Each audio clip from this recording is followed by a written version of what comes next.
नमस्कार, one India Hindi में आपका स्वागत है और मैं हूं दिनेश शर्मा। पंजाब में अगले साल विधानसभा चुनाव होने को हैं। इसे लेकर कांग्रेस, बीजेपी, आम आदमी पार्टी, शिरोमणि अकाली दल समेत तमाम पॉलिटिकल पार्टीज मैदान में हैं। लेकिन इसी बीच चुनाव से पहले कांग्रेस को जोरदार झटका लगा है। कांग्रेस विधायक राणा गुरमीत सिंह सोढ़ी ने अपनी ही पार्टी का साथ छोड़ दिया है। उन्होंने अब बीजेपी का दामन थाम लिया है। वे बीजेपी के साथ आगे का सियासी सफर तय करेंगे। कैप्टन अमरिंदर सिंह की सरकार में मंत्री रहे राणा गुरमीत सिंह सोढ़ी ने केंद्रीय मंत्री गजेंद्र सिंह शेखावत और भूपेंद्र यादव की मौजूदगी में बीजेपी का दामन थामा। कांग्रेस से नाता छोड़कर बीजेपी का होने के बाद सोढ़ी ने मीडिया से बातचीत में कहा कि मैंने पंजाब की भलाई के लिए बीजेपी का दामन थामा है। उन्होंने कहा कि पंजाब में कांग्रेस राज में लोगों की सुरक्षा और शांति व्यवस्था दांव पर लगी हुई है। वहीं कांग्रेस अपनी धर्मनिरपेक्ष वाली छवि पर भी पूरे तरीके से खरे नहीं उतरी है। सोढ़ी ने कहा कि पंजाब कांग्रेस में चल रही आपसी लड़ाई पंजाब के लिए नुकसानदायक है। उन्होंने कहा कि देश को पीएम मोदी से उम्मीदें हैं और वो ही देश हित में सही तरीके से काम कर रहे हैं। वो मैं ये सोचता हूँ कि पंजाब के हित में और पंजाब में जो इस वक्त जो कि एक बॉर्डर स्टेट है और जिसमें पीस और कम्युनल हार्मोनी में एक इतना बड़ा खतरा पैदा हो रहा है और उस खतरे को जो मौजूदा पंजाब की सरकार है वो उसके बस का रोग नहीं है। माननीय हमारे हिंदुस्तान के प्रधानमंत्री श्री नरेंद्र मोदी जी,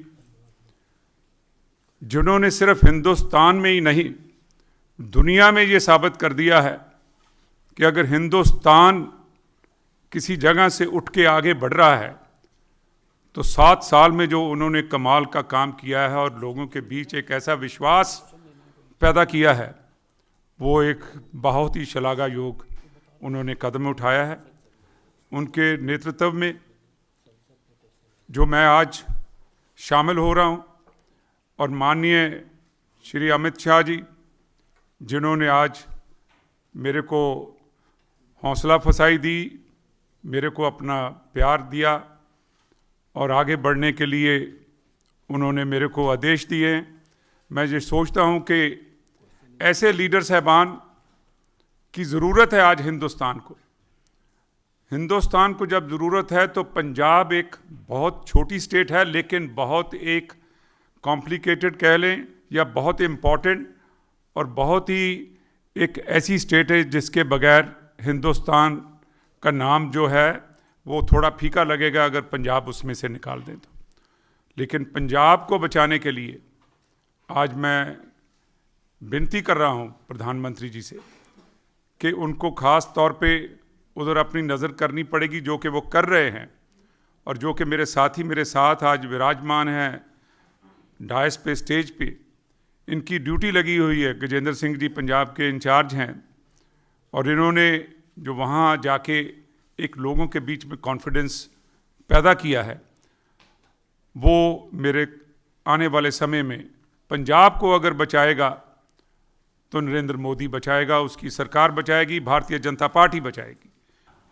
और वो इस लक्ष्य के साथ में, इस उद्देश्य के साथ में कि जिस तरह के हालात पंजाब के बॉर्डर स्टेट होने के कारण से पंजाब में वर्तमान में बने हैं और जिस तरह की चुनौतियाँ उसके कारण से बन रही हैं, उस सबसे व्यथित होकर के उसके समाधान की दृष्टि से भारतीय जनता पार्टी के साथ जुड़ कर के उन्होंने काम करना निश्चय किया है।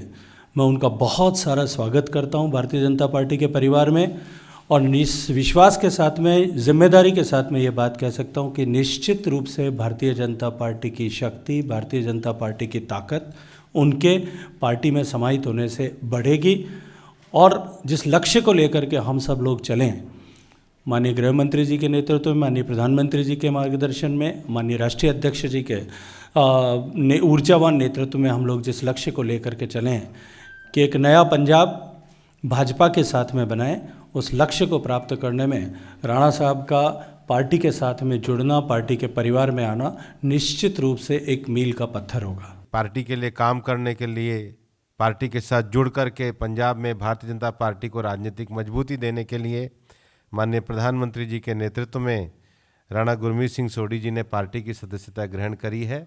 मैं पूरे भारतीय जनता पार्टी परिवार की ओर से, पंजाब भारतीय जनता पार्टी इकाई की ओर से और सबकी ओर से उनका अभिनंदन करता हूं और शुभकामनाएं देता हूं कि उनका ये आगामी राजनीतिक जो एक कार्यकर्ता और नेता के रूप में भारतीय जनता पार्टी में आगामी जो समय रहेगा वो बहुत अच्छा पंजाब के लिए और देश के लिए शुभकारी रहेगा। बहुत बहुत बधाई। गौरतलब है कि सोढ़ी को कैप्टन अमरिंदर सिंह का बेहद करीबी माना जाता है। वे गुरु हरसहाय विधानसभा क्षेत्र से विधायक हैं और कैप्टन अमरिंदर सिंह की सरकार में कैबिनेट मंत्री रह चुके हैं। गुरमीत सिंह सोढ़ी लगातार 4 बार विधानसभा चुनाव जीत चुके हैं। वे 2002, 2007, 2012 और 2017 के विधानसभा चुनाव में जीत का परचम लहरा चुके हैं। साल 2018 में कांग्रेस ने उन्हें चीफ व्हिप भी बनाया था। कांग्रेस का साथ छोड़ते समय विधायक सोढ़ी ने सोनिया गांधी को एक चिट्ठी भी लिखी। इस पत्र में उन्होंने कहा कि पंजाब कांग्रेस के भीतर की कलह से वे आहत हैं और पंजाब की घुटन और लाचारी को स्वीकार नहीं कर सकते।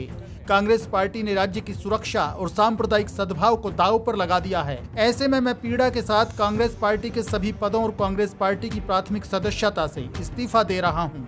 कैप्टन अमरिंदर सिंह को सीएम पद से हटाए जाने के बाद से कई कांग्रेसी नेताओं के पार्टी छोड़ने के कयास लगाए जा रहे थे। चूंकि सोढ़ी अमरिंदर सिंह के बेहद करीबी और विश्वास पात्र माने जाते हैं, ऐसे में उनका बीजेपी में जाना उसी दिन से तय माना जा रहा था जिस दिन कैप्टन ने कांग्रेस के हाथ से अपना हाथ अलग कर लिया था।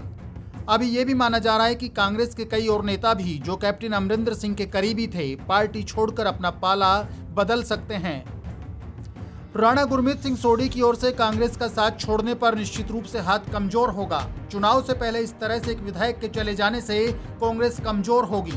हालांकि चुनाव में अभी समय है, कांग्रेस के पास भी समय है कि वो इस नुकसान की भरपाई कर सके। लेकिन कांग्रेस इस नुकसान की भरपाई करेगी कैसे? कैसे इस कमी को दूर करेगी और कैसे 2022 में होने वाली सियासी रण तक अपनी टीम को एक सूत्र में बांधे रखेगी? इस खबर में फिलहाल के लिए इतना ही। ताजा अपडेट्स के लिए आप बने रहिए वन इंडिया हिंदी के साथ।